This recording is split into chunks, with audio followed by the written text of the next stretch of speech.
Sean ustedes bienvenidos. Saber qué hacer frente a una emergencia también es calidad de vida.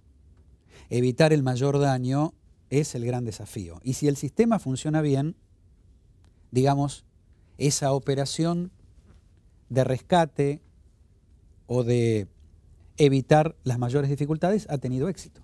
Mire, estuvimos a prueba no hace mucho tiempo atrás cuando desde Chile una serie de erupciones volcánicas generaban no solo problemas en las provincias pegadas a la cordillera, sino que las cenizas, inesperadamente y traídas por el viento, llegaban hasta el otro lado del mapa, zona centro, Buenos Aires, alrededores.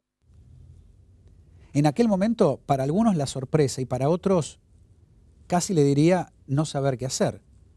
Alergias, molestias en la garganta, problemas físicos, o también cómo limpiar esas cenizas. Se escuchaba mucho decir, están sobre la carrocería del auto y no sabemos qué hacer. ¿Rayan, no rayan? Entre otras preguntas, casi desde lo cotidiano. Mire, las eventualidades propuestas por la naturaleza pueden estar a la orden del día en cualquier momento. Y saber cómo actuar es el gran desafío. Este será nuestro tema de hoy. Primer informe.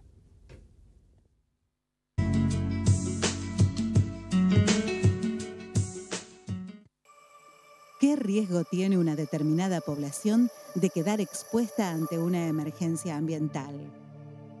Si en la misma pregunta ya se habla de riesgo, hay que dar por seguro que tiene amplias posibilidades de sufrir las consecuencias directas o indirectas de una situación ambiental adversa. Para poder entender el riesgo, tenemos que tener en claro tres conceptos fundamentales.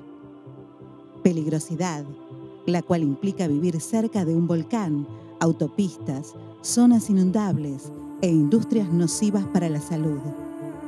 Vulnerabilidad, que es la capacidad de respuesta de una población frente a un fenómeno que la saca de su estado habitual. Y exposición, cuando se superponen la peligrosidad con la vulnerabilidad. En este marco, las personas de bajos recursos son generalmente las que habitan lugares peligrosos, ya que son más económicos, adquiriendo una baja capacidad de reacción frente a un acontecimiento no deseado. Esto representa una gran vulnerabilidad y por lo tanto una alta exposición a una situación de riesgo. Específicamente en la provincia de Buenos Aires, hay tres situaciones que provocan grandes impactos ambientales, causando una marcada problemática social, como las inundaciones, los incendios y las emergencias en las industrias. Por tal motivo, el Consejo Provincial de Emergencias cuenta con hipótesis de riesgo y desarrolla planes de contingencia para cada situación de emergencia.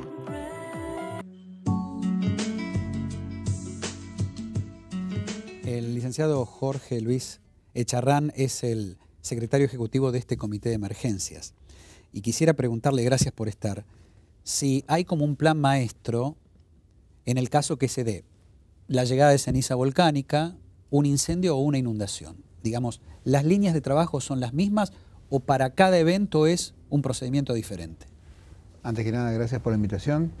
Y es cierto, existe un plan director en la provincia de Buenos Aires que justamente prepara a los distintos organismos de la provincia de Buenos Aires, a los municipios y por supuesto también a los distintos organismos de la sociedad civil en los temas que más pueden impactar en la provincia de Buenos Aires, y esto se analiza a partir de la historia de los eventos que han ocurrido en la provincia de Buenos Aires. Fundamentalmente, como se decía perfectamente en el informe, estos tres ejemplos son los más importantes. Incendios forestales, inundaciones y problemas relacionados con algún tipo de industria de alta complejidad ambiental. Permíteme interrumpirlo. El momento, la decisión más caliente es evacuar o no, y en tal caso, ¿cómo y cuándo se toma esa decisión? Y a eso se lleva adelante a partir de un equipo en conjunto. El Consejo Provincial justamente lo que hace es articular las acciones de todos los organismos provinciales que tienen relación directa y también indirecta con problemas de emergencia. Entonces, en esos momentos lo que se activa es un comando de operaciones específico, en donde el director provincial de Defensa Civil, que es digamos, la persona que es digamos, realiza la acción concretamente en el campo, tiene que tomar determinado tipo de decisiones. ¿Esa es la para más difícil? ¿O no? Decir, ¿sacamos a la gente de su casa? Sí, es una de las más difíciles, pero también muchas veces la tarea de atención a las personas que han sufrido un accidente o que de pronto tienen que ser trasladadas de urgencia de un lugar a otro de la provincia para que sean atendidas, son todas circunstancias que implican decisiones en el momento y por las cuales uno puede llegar a estar preparado, haber planificado, pero tiene que tomar la decisión en ese momento. Jorge, permítame ser muy práctico.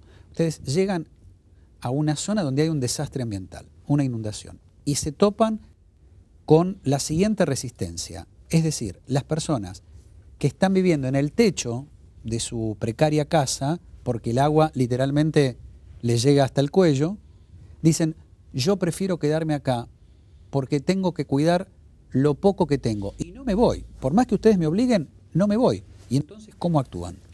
Y eso implica una tarea justamente de asistencia psicológica a este tipo de personas, que también hay equipos especialmente preparados, en una etapa de convencimiento, por supuesto, para poder retirarlos y para que entiendan que corre riesgo su vida, porque más allá de los, digamos, obviamente de lo material, fundamentalmente lo primero es digamos, recuperar a una persona que está en un estado de shock o que está herida gravemente o que corre riesgo su vida solamente por quedarse en ese lugar con alto nivel de riesgo, ¿no? Ajá. Pero eso implica un trabajo que está articulado con profesionales que se dedican a esto y que, por supuesto, necesitan de un tiempo especial, no solo para la toma de decisiones, sino también para trabajar con las víctimas o las posibles víctimas.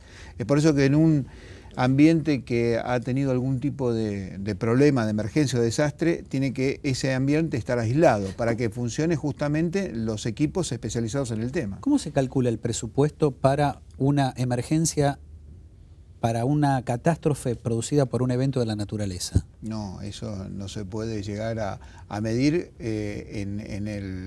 digamos, eso ocurre, eso se tiene que evaluar en el momento, por eso justamente el gobernador tiene a su disposición, digamos, herramientas administrativas que en un determinado momento disparan decisiones que puede llegar a utilizar partidas específicas para poder atender una emergencia. O sea, no existe no hay presupuesto.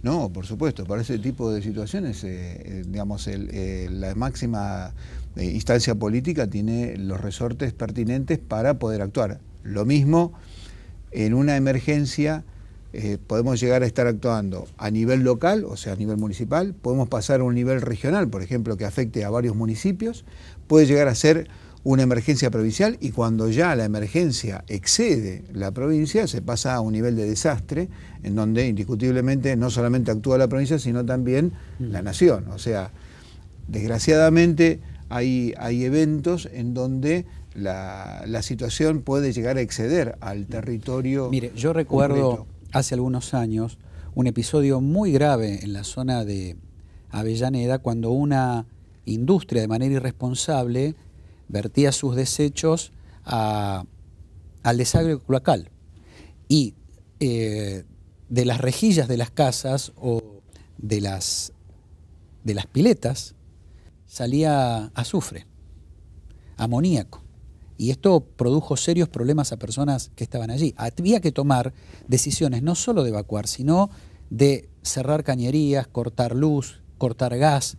Digamos, hay un montón de situaciones que tienen que estar definiéndose al mismo tiempo.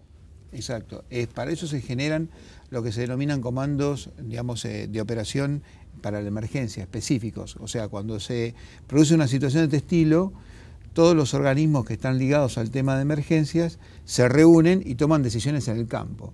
Usted ha visto que hace poco tiempo el mismo gobernador ha estado participando en este tipo de comandos, en donde llegan todos los organismos provinciales, se sitúan en el lugar, se genera un área de exclusión y ahí se toman decisiones concretas. Hay un caso muy polémico que es el ocurrido en Esteban Echeverría, cuando todavía no se sabe si lo que produjo la explosión fue un horno pizzero instalado de manera irregular o, como dicen muchos, esa bola de fuego que cayó desde el cielo y produjo una serie de explosiones en cadena. Sí. Pero ahí quedó un episodio grave que le costó la vida a una persona y varias heridas, y quedó también una zona de desastre, casas destruidas y un lento volver a los hogares de quienes pudieron hacerlo, ¿no? Es que en realidad cuando usted analiza un conflicto, una emergencia, uno tiene que pensar que hay varias etapas. La primera es prevenir, trabajar en la prevención.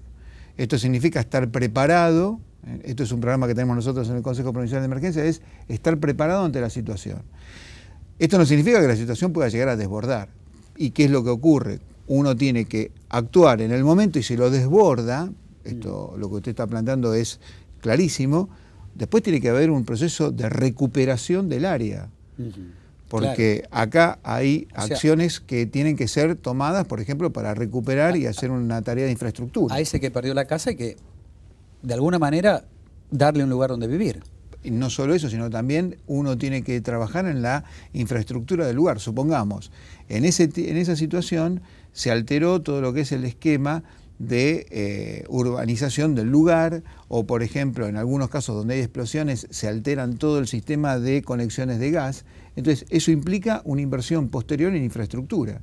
Y esto también es la atención de la emergencia del desastre, porque más de una vez el hecho parece que termina cuando se saca a la última víctima, y no es así. La tarea de emergencia de desastre continúa, porque hay que rehabilitar, hay que recuperar el área, por supuesto, atendiendo primero a las víctimas y recuperando su salud o atendiendo a los deudos cuando tienen que hacerse cargo, desgraciadamente, de la pérdida de un ser querido. Para eso también tiene que haber una asistencia psicológica acompañando a esas personas que han perdido un ser querido en esa emergencia, en ese desastre.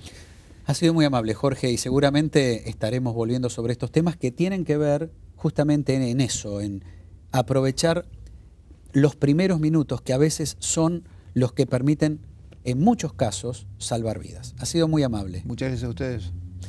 En la segunda parte del programa vamos a analizar si hay hijos y entenados o si todos estamos expuestos a algún desastre de la naturaleza. Segundo informe.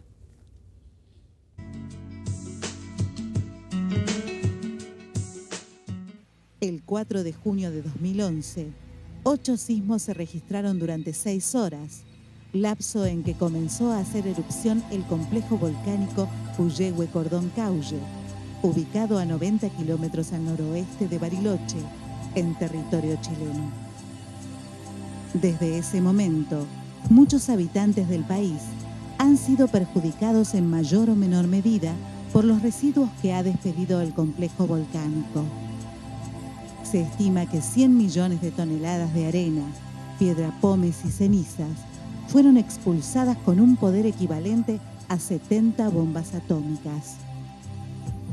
Los problemas que este acontecimiento acarreó fueron económicos, sociales y ambientales, tales como la evacuación de la comunidad cercana, la suspensión de los vuelos de cabotaje, problemas respiratorios, contaminación de los ríos, pérdida de vegetación y animales y deterioro de los suelos. Las cenizas fueron analizadas por la sede del INTA, Instituto Nacional de Tecnología Agropecuaria en Bariloche, quien comprobó que las mismas son ácidas y carecen de calcio, fósforo y azufre, siendo perjudiciales para la agricultura. Además, independientemente de su composición, pueden dañar a las plantas por acumulación y perjudicar a los animales que se alimentan de ellas. Otra amenaza similar fue la actividad del volcán Hudson, que expulsó 3 columnas de humo y cenizas, formando una nube de más de 5 kilómetros de altura. Estos fenómenos nos enseñan que los problemas ambientales son de carácter universal y que ninguna persona está exenta de sus consecuencias.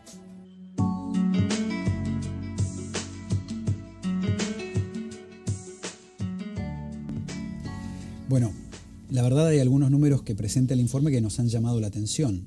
O sea que la erupción del volcán equivale a 70 bombas atómicas.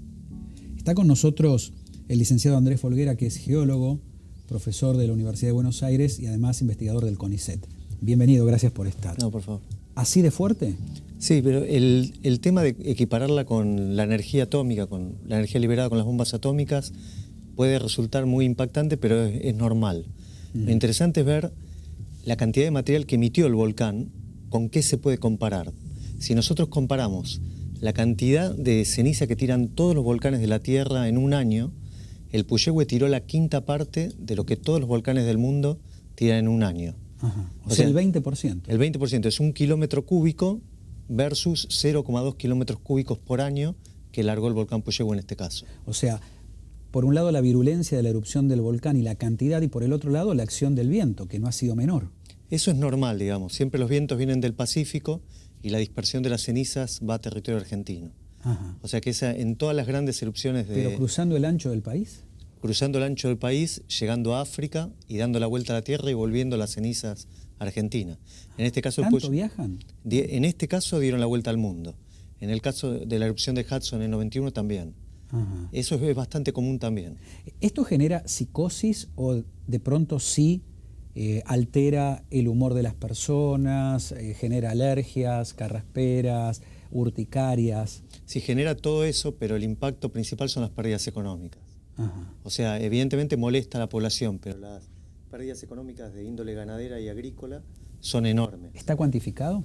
En este caso, yo sospecho que está cuantificado, están los informes del INTA, de las diferentes fases, hasta mediados de julio, agosto, Ajá. pero todavía creo que no hay números definitivos sobre la cantidad de ganado damnificado y las pérdidas económicas. Y si tuviéramos que de alguna manera dar alguna cifra como para saber cuál es el punto de partida, ¿no?, del daño. Mira, acá tengo un informe del INTA que para la fecha del 10 de junio, o sea, una fecha cercana al comienzo de la erupción, ya ven dos cuadros de pérdidas económicas. Uno que ronda, si no me equivoco, acá está, en los 8 millones de pesos.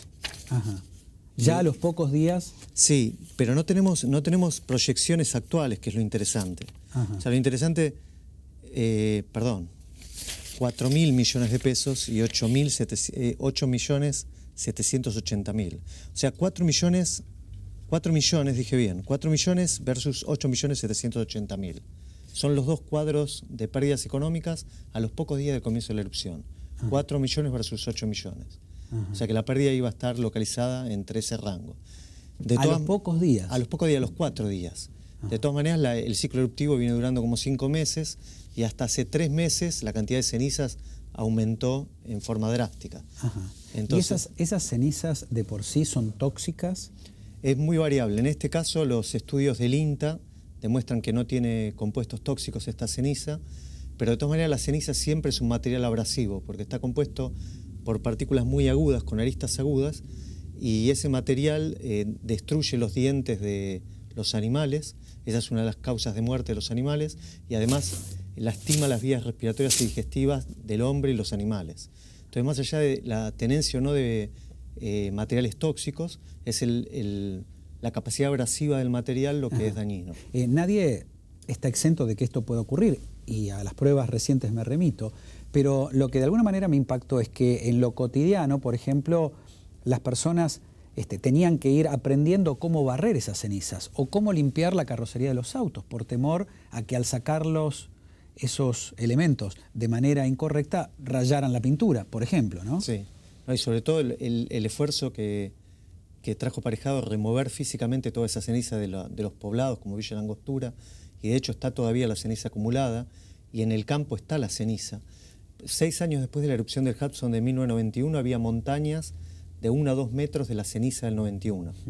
Hoy uno va al sur de Mendoza, localidades como Las Loicas o Bardas Blancas, y hay dunas de 2 metros de altura de la erupción del Kitsapu de 1932. Impresionante. O sea que la ceniza en principio es un material... Porque además, ¿a dónde se tira? No hay forma, sobre todo en el campo.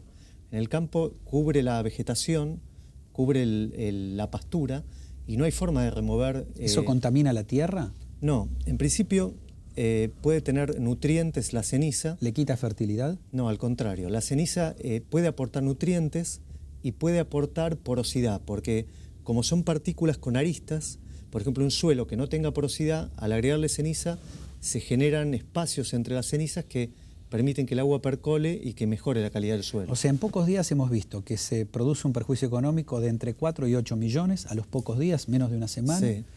que además hubo daños en la industria del turismo, y yo tenía el dato de una sola empresa de aviación que tiene circuito con el sur, había perdido 25 millones de dólares Sí. en pocos meses, a partir de la erupción ocurrida en el volcán chileno. Es decir que en este caso los daños fueron solamente económicos. Y a ojos de un geólogo especialista en este tipo de eventos de la naturaleza, ¿usted cree que se reaccionó bien? O sea, ¿la comunidad estaba organizada? La Argentina como Estado, dice usted. Y yo creo que hay una falta de cultura acá relativa a este tipo de procesos. Si nos comparamos con Chile, Chile está mucho más preparado, monitorea la acción de los volcanes en forma permanente, la de los volcanes activos, prevé la erupción de los volcanes, asiste a las poblaciones de otra manera. Yo creo que a Argentina le falta cultura. Le pregunto, a ver, ellos tienen el problema muy encima. Nosotros por también. su propia geografía. Nosotros también. Ah, nosotros también. Claro, porque un volcán emite diferentes tipos de productos. Emite lavas, emite nubes ardientes, esos generalmente son productos que damnifican a la zona cercana al volcán. Pero las cenizas son productos de, como hablamos al principio de la charla, de largo viaje. Ajá. Viajan decenas, centenas, miles de kilómetros. Y las cenizas damnifican al territorio argentino. Y en principio Argentina no tiene planes de contingencia ante grandes erupciones de ceniza. Y licenciado, ¿por qué erupciona un volcán? Bueno, las causas de la erupción de los volcanes en el límite argentino-chileno, en la zona de los Andes Altos, hay unos 100 volcanes con potencialidad de ser activos. Y estos volcanes están alineados paralelos al borde pacífico. El fondo del Océano Pacífico ingresa bajo el continente sudamericano a una velocidad promedio de 6 a 7 centímetros por año. 6-7 centímetros por año. Y en ese proceso, a cierta profundidad, se funden las rocas y esas rocas ascienden y alimentan la hilera de volcanes de la cordillera. O sea que los volcanes lo que están haciendo es emitiendo el material que se está fundiendo a 100 kilómetros por debajo de los mismos. ¿Y se puede apagar un volcán? Se apagan, de hecho... ¿Solos o el hombre No. mecánicamente puede ayudar? No, el hombre no puede hacer nada al respecto. Tienen periodos de vida. Ajá. Pueden vivir en los Andes del Sur, viven unos 2 millones de años. En el sector de la Puna viven un poco más, 4 millones de años, 5 millones de años. De hecho, hay volcanes que se duda si están apagados o en periodos de actividad, porque hay volcanes que entran en actividad en forma muy periódica, por ejemplo, una vez cada 10, 20 años, como en el caso del Hudson o el Puyehue, y hay volcanes que entran en erupción cada 500 años.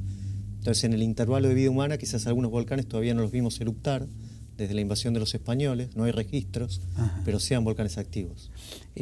¿Estas erupciones ocurren antes o después, por ejemplo, de terremotos?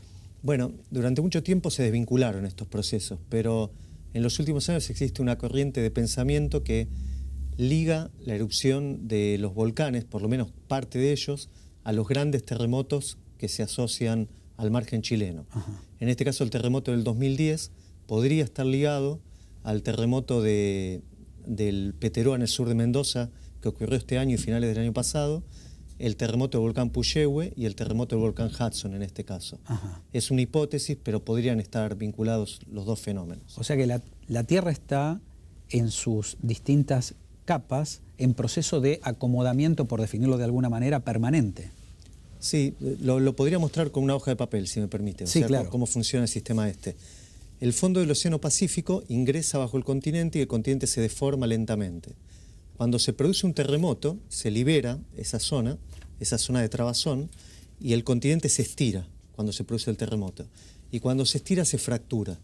Y esas fracturas pueden dar lugar a que el magma profundo ascienda por fisuras hasta la superficie de la Tierra.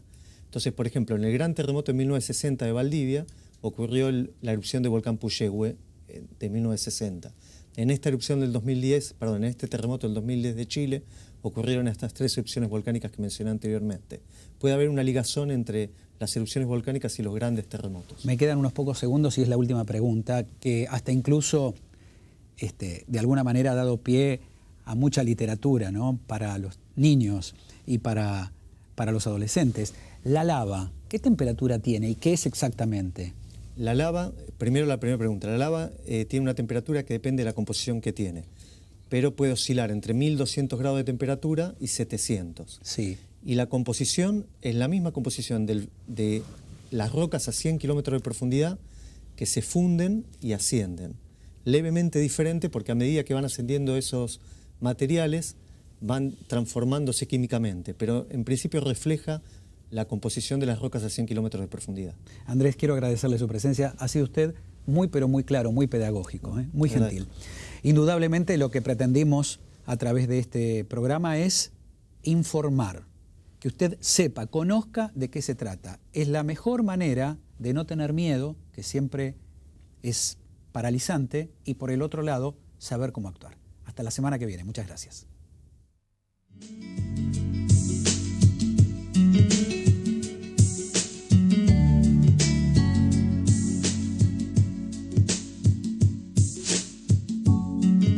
Educación, trabajo, salud, conciencia ambiental, valores en los que invierte Banco Galicia para la construcción de un futuro sustentable. Programa de responsabilidad social corporativa de Banco Galicia.